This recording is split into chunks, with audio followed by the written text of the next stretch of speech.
waxaa magaalada Hamburg ee dalkani Jarmalka aanu kula kulannay lawyer lagu magacaabo Salvatore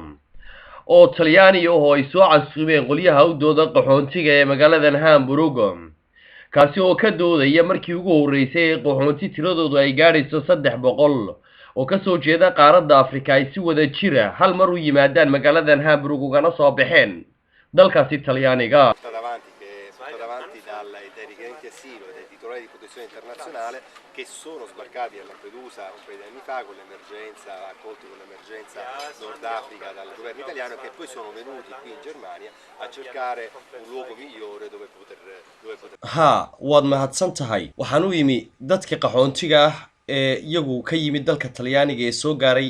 magaalada Hamburg ee dalkan Jarmalka oo aan doonayay inaan ka qayb qaato kiiskooda oo halkan ka socda iyagoo tiradoodu aad u badan tahay waana markii ugu horeysay tiro inta leeg ay hal mar ka soo wada baxaan dalka Talyaaniga sidoo kalena hal wadan soo wada galaan hal meelna iska wada dhiibaan hore umay dhicin intii ay Talyaaniga ku sugnaayeenna waxa la siiyay waraqo yar yar oo sheegaya in wadanka ay ka baxaan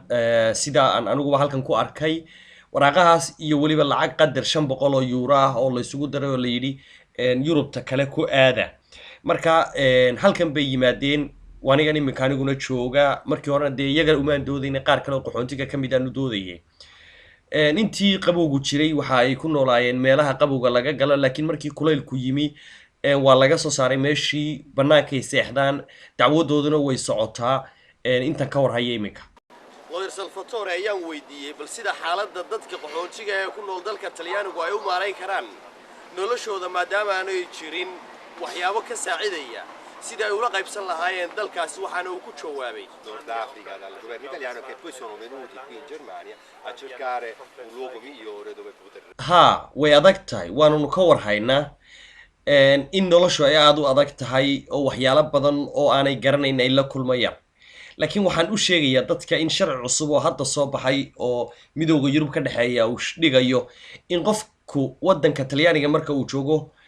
ama wadamada kaleba 5 sano looga baahan yahay in wadankaasi aanu ka bixin xamilo oo joogo shaqana uu isku dayo inuu helo naftiisa maareeyo waxa uu helayaa xuquuq aanu berigii hore lahayn oo ah